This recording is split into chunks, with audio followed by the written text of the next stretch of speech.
अस्सलाम वालेकुम जी। क्रिक 92 के प्लेटफॉर्म से अर्जुमंद रऊफ आपकी खिदमत में हाजिर है। आज हम क्रिकेट के हवाले से दो चीजें डिस्कस करेंगे। पाकिस्तान वर्सेस न्यूजीलैंड के इस सीरीज के अंदर T20 के अंदर पाकिस्तान लगातार दो मैचेस हार चुका है। अब सोशल मीडिया के ऊपर जो है ना वो बज़ाहिर ये चीज चल रही है कि बाबर रिजवान थे तो अच्छा परफॉर्म कर रहे थे। दूसरा ये हमने डिस्कस करना है कि एज अ लॉन्ग रन अगर हम देखें तो हमारी अगर पुरानी टीम थी या यंग टैलेंट आ रहा है तो वो परफॉर्म क्यों नहीं कर पा रहे। हमने कभी भी इस चीज को नोटिस नहीं किया कि जब भी पाकिस्तान की टीम परफॉर्म नहीं कर पाती तो पर्दा डालने के लिए पीसीबी की टीम अपने ऊपर लेने की बजाय हमेशा यही कहती है कि ये जी परफॉर्म नहीं कर रहे तो इसको हम चेंज करके नया टैलेंट लेके आएंगे। यहाँ पिच का मसला था या बाउंस कर रही थी। बहुत सारे मसाइल जो है ना बता देते हैं। लेकिन इस चीज पे हम आज ये चीजें भी जरूर डिस्कस करेंगे कि पीसीबी की क्या स्ट्रेटेजी ठीक है टीम को सिलेक्ट करने की। मतलब जो हमारे कोचेस हैं, सेलेक्टर्स हैं, सिलेक्शन टीम है, तो इस पे भी हम बात करेंगे। पहली तो बात ये है कि जो हमारी टीम है, उस टीम के अंदर जो प्लेयर हैं, अब्दुल समद है, हसन नवाज है और इस तरह के यंग टैलेंट की बात करूँ, मतलब इस पॉइंट ऑफ व्यू से आई एग्री कि आपने यंग टैलेंट को एक अपॉर्चुनिटी दी, अच्छी बात है। लेकिन दूसरे एंड पे अगर ये देखें कि जिस टैलेंट को आपने अपॉर्चुनिटी दी, उनके स्टैट्स क्या हैं?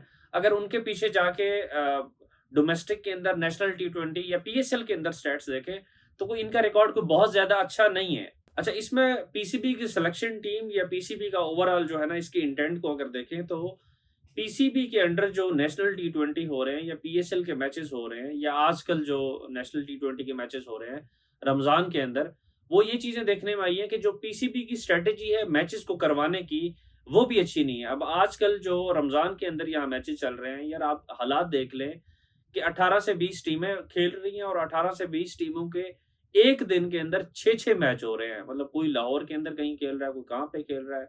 जहाँ लोकल टूर्नामेंट होते हैं, वहाँ पे इस टाइम नेशनल T20 के मैचेस ऐसे हो रहे हैं जैसे रमज़ान कप हो रहा है। अब उसमें कोई समझ नहीं आ रही, किसी को कोई आइडिया नहीं हो रहा कि कौन कैसा खेल रहा है, कैसा परफ़ॉर्म कर रहा है। मतलब आप ये देखें कि एक दिन के अंदर अगर 6-6 मैचेस हों, तो वहाँ आपका फ़ोकस क्या होगा? आप एनालाइज़ क्या करेंगे किसी की परफ़ॉर्मेंस को? मतलब कोई रोज़े में खेल रहा है, कोई इफ्तारी के टाइम खेल रहा है, कोई इफ्तारी करके खेल रहा है, तो डेफ़िनिटली आपकी परफ़ॉर्मेंस के ऊपर इफ़ेक्ट ज़रूर आएगा। तो आपने जो बेंचमार्क बनाया हुआ है ना कि नेशनल T20 या पीएसएल से, वो चीज़ें ही आपकी सेट नहीं है। अगर आप पुराने दौर में चले जाएँ पिछले 8-10 साल पहले, तो एक एक दिन के अंदर एक मैच के लिए भी अवाम तरसती थी कि वो मैच कब होगा, उस मैच को हम देखने कब जाएँगे। अब आप एक दिन के अंदर 6-6 मैचेस करवाएँ तो आपकी परफ़ॉर्मेंस की आपको समझ नहीं आएगी। आपका पूरा सिस्टम जो है ना वो कोलैप्स कर जाएगा। पीसीबी की इंटेंट हमें तो ये लगती है कि लोकल जो मैचेस होते हैं, उसमें जान छुड़वाने वाली कर रहे होते हैं कि यार लोकल मैच है, कौन ये खपत बर्दाश्त करे, कौन इस पे फ़ोकस करे, कौन इस पे बजट लगाए, कौन इसको टाइम दे। बेसिकली आपकी जो नेशनल T20 की या नेशनल स्क्वाड आपका बनता है, वो आपके उस उस परफॉर्मेंस की बेस के ऊपर बनता है जो आपकी नेशनल T20 या पीएसएल के अंदर परफॉर्म कर रहे होते हैं। जब आप पीएसएल या नेशनल T20 उसके ऊपर फोकस नहीं करते, तो उसके बाद आप प्लेयर्स की सिलेक्शन अच्छे तरीके से नहीं कर पाते। अब इसी तरह अगर मैं बात करूँ ना परफॉर्मेंस की, आप 2007 का या 2009 का T20 फाइनल देख लें। दोनों में फाइनल खेले हैं। 2007 का जो फाइनल था, वो इंडिया से हम बड़ा फाइटिंग मैच था, एंड में जो है ना वो हम हार गए। 2009 का वर्ल्ड कप फाइनल जो है श्रीलंका से हम जीते। अब आप 2007 की अगर मैं स्क्वाड की बात करूं जिसमें इंजमाम उल हक, यूनिस खान, यूसुफ, शोएब अख्तर, आसिफ, शोएब मलिक, शाहिद अफरीदी, उमर गुल, कामरान अकमल, ये सारे जो प्लेयर थे 2007 के अंदर। अच्छा, अब 2009 की T20 की अगर मैं बात करूं जिसमें यूनिस, शोएब मलिक, अफरीदी, सईद अजमल, सलमान बट, अहमद शहजाद, उमर गुल, कामरान, तनवीर, फवाद, आमिर, अरफात, शाहजेब और मिसबा वगैरह, ये सारे प्लेयर थे। अगर इनकी बात करें तो इनके अगर हम स्टैट्स की बात करें, ये अपने नेशनल T20 या डिफरेंट उन दिनों पीएसएल तो नहीं होता था, उनमें अच्छी परफॉर्मेंस करते थे, उसकी बेस पे आते थे। और अच्छी परफॉर्मेंस भी आपने ये नहीं देखनी कि आपने एक मैच अच्छा खेल लिया, आपने 2 मैचेस के अंदर अच्छा परफॉर्म कर लिया, तो आप उसको नेशनल टीम का हिस्सा बना देते हैं। मेरा ख्याल है कि आपको नेशनल टीम का स्क्वाड बनाने के लिए आपका क्राइटेरिया ये होना चाहिए, आपको T20 की भी सिलेक्शन करनी है, तो आपको वो प्लेयर्स भी माइंड में रखने होंगे, जिन्होंने टेस्ट और ओडीआई के अंदर अच्छा परफॉर्म किया है। अब टेस्ट और ओडीआई के अंदर परफॉर्मेंस की बेस पे आप एक मोमेंटम और इन चीज़ों का आइडिया होता है कि बंदे के अंदर पेशेंस और काफी ज्यादा देर तक खेलने की हिम्मत किसके अंदर है। लाइक स्टेमिना अगर मैक्सिमम उसका अच्छा होगा तो वो T20 के अंदर अच्छा परफॉर्म कर पाएगा। तो अगर आप 2007 या 9 के स्क्वाड की बात करें, वहां पे इन लोगों के जो थे ना नेशनल T20 के अंदर परफॉर्मेंस वगैरह अच्छी थी, रेदर देन के आज के नए टैलेंट की बात करें उनकी परफॉर्मेंस को खास नहीं थी। अब इसके अलावा हम बात करते हैं बाबर और रिजवान के हवाले से कि जी बाबर, रिजवान, फखर जमान या साइम अयूब जो है वो इस टाइम T20 का हिस्सा नहीं है, तो इसकी वजह से मैच हार रहे हैं। तो इसके ऊपर मेरा ओपिनियन ये है कि यार T20 आपका स्क्वाड जो है ना वो मेन प्लेयर्स साइम अयूब, फखर जमान, रिजवान या बाबर इनके गिर्द घूमता है। आपको टीम के अंदर ऐसे सीनियर प्लेयर्स जरूर रखने पड़ेंगे जहां से आपको मोटिवेशन मिले, जो लोग पहले वहां पे खेल चुके हैं। आप पूरी की पूरी नई टीम एक नए इन्वायरमेंट के अंदर लेके जा रहे हैं, तो आपको आइडिया नहीं होता कि आप वहां के पिचेस कैसी हैं, वहां किस तरीके से खेलना है। आपकी पाकिस्तान की जो सारी ये जो यंगस्टर्स है ना वो इस टाइम रिजवान और बाबर को जो है आइडियलाइज करते हैं, उसको फॉलो करते हैं।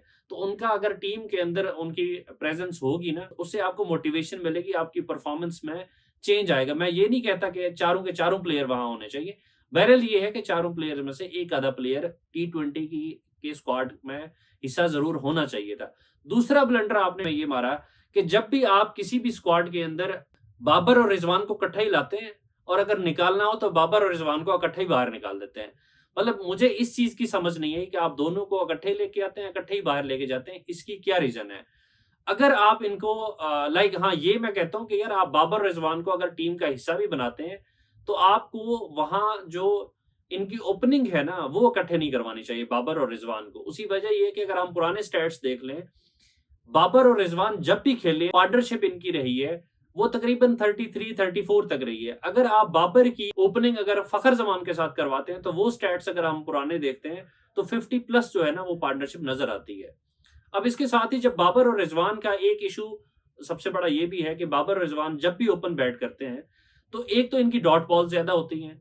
अब इनकी पार्टनरशिप कई बार 12-13 ओवर या 15 ओवर तक भी चली जाती है। ओडीआई के अंदर की बात करें, जब 10-15 ओवर तक ये लोग खेलते हैं, या अगर T20 की भी बात करें और डॉट बॉल्स करवाते हैं, तो स्कोर हो नहीं पाता। डॉट बॉल्स की वजह से पार्टनरशिप सारी इन्हीं की जा रही होती है, और ये जैसे हिट करते हैं आउट हो जाते हैं। अब जैसे हिट करते हैं आउट होने के बाद जब मिडिल ऑर्डर आता है, मिडिल ऑर्डर को लाइक एक तो उनके ऊपर प्रेशर होता है कि स्कोर है ही नहीं स्कोर बोर्ड के ऊपर। तो जब उस प्रेशर के अंदर मिडिल ऑर्डर थोड़ी बॉल्स के अंदर अच्छा स्कोर बनाने की कोशिश के अंदर जो है ना वो आउट हो जाता है, और रिजल्ट ये निकलता है कि पुराने स्टैट्स मैंने ये देखे हैं कि मिडिल ऑर्डर बैट्समैन जब भी बाबर और रिजवान ने ओपन किए, जो मिडिल ऑर्डर हमारा बैट्समैन है उनको एवरेज बॉल्स वो 5-6 मिलती हैं, 5-6-7 तक। मुझे बताएं, अगर एवरेज आपका कंप्लीट रिकॉर्ड ही ये हो कि मिडिल ऑर्डर को 5 से 7 बॉल्स मिले, तो वो खाक परफॉर्म करेंगे जब एक ऐसी सिचुएशन के अंदर जहां आपका ओपनिंग बैट्समैन एक पार्टनरशिप तो अच्छी लेके आया है लेकिन उस पार्टनरशिप के अंदर स्कोर है ही नहीं, मतलब आप इस तरह का स्कोर ही नहीं कर पाते। अब आप ये देखें कि 10-12 ओवर आप इकट्ठा अगर खेलते हैं ना और विकेट नहीं गिराते और स्कोर थोड़ा अच्छा करते हैं, तो आप एट 80-90% जो है जो अपोनेंट टीम होती है उनका मोटिवेशन लेवल वैसे ही गिरा देते हैं, क्योंकि विकेट भी नहीं गिर रही होती और स्कोर भी आप अच्छा लेके जा रहे होते हैं। तो इस सूरत के अंदर आप दूसरी टीम को भी जो है ना बड़ा वीक कर देते हैं। लेकिन उसके अगेंस्ट अगर आप अगर पार्टनरशिप तो अच्छी लेके जा रहे हैं, मतलब इसके बॉल्स के हिसाब से मैं बात करूं, लेकिन अगर स्कोर आप अच्छा ना करें तो उससे ये होता है कि आपका जो मिडिल ऑर्डर बैट्समैन है उसके ऊपर प्रेशर बिल्ड होता है, और प्रेशर बिल्ड होने की वजह से वो स्कोर बेचारा करने के चक्कर में वो जल्दी आउट हो जाता है, बॉल्स भी उसके पास कम होती है। तो डेफिनेटली उसके बाद फिर हम सिनेरियो ये बना देते हैं कि यार वो बाकी जो मिडिल ऑर्डर बैट्समैन है वो तो 5-6 बॉलें 7 बॉलें खेल के आउट हो चुकी है, जो सबसे बेस्ट परफॉर्मर है वो तो बाबर रिजवान है। हालांकि बाबर और रिजवान की इंडिविजुअल परफॉर्मेंस होती है, मिडिल ऑर्डर को तो टाइम ही नहीं मिलता, तो इसी वजह से हम बाबर को अपना किंग मान लेते हैं। तो मेरा ख्याल है हमें ये चीज देख स्ट्रेटेजी अच्छी बनाने की जरूरत है। अगर हमें वहां पे जिस तरह मैं लोकल मैचेस की बात कर रहा हूँ पाकिस्तान के अंदर, तो आपको नेशनल जो ट्रॉफी होती है या इसके अलावा PSL के मैचेस होते हैं उसमें स्ट्रेटेजी आपको अच्छी बनानी होगी, मैचेस की कुछ तरतीब ठीक करनी होगी, 6-6 मैच नहीं खिलाने होंगे। फिर उसके अंदर कंसिस्टेंट बेसिस के ऊपर जो 3-4 साल तक अच्छा परफॉर्म करते हैं उन्हीं को जो है आप टीम में लेके आपने ऐसा नहीं, मतलब हमारे यहाँ यही चीज है कि कोई एक प्लेयर, अगर मैं इंडिविजुअल कैपेसिटी में बात करूं, हमारा कोई एक प्लेयर जो है ना अगर बॉलर है वो 2 छक्के मार लेना उसको हम ऑलराउंडर समझना शुरू हो जाते हैं। और अगर कोई बैट्समैन है वो एक ओवर के अंदर 2 विकेट ले ले तो हम उसको भी ऑलराउंडर समझना शुरू कर देते हैं। मेरा ख्याल है आप कंसिस्टेंट बेसिस के ऊपर देखें प्लेयर्स की परफॉर्मेंस कैसे अच्छी हो रही है। इसी तरह अगर हम देखें जो रूट है, अब उसको भी हम एक ऑलराउंडर कंसीडर करते हैं, या जडेजा है, अब जडेजा के टेस्ट के अंदर 3 ट्रिपल सेंचुरीज है। तो आप कंसिस्टेंसी देखें कि एक बॉलर है वो कंसिस्टेंट बेसिस के ऊपर आपके 3 ट्रिपल सेंचुरीज आपको दे रहा है। आप उसके बाद उसको जो है ना एक ऑलराउंडर कंसीडर कर सकते हैं। ऐसा ना हो कि आप एक बॉलर जो है 2 छक्के मारे, आप उसको ऑलराउंडर कंसीडर करके दे मार अगली टीम में या ओडीआई के अंदर या अगले मैच के अंदर उसको उसका हिस्सा बनाएँ।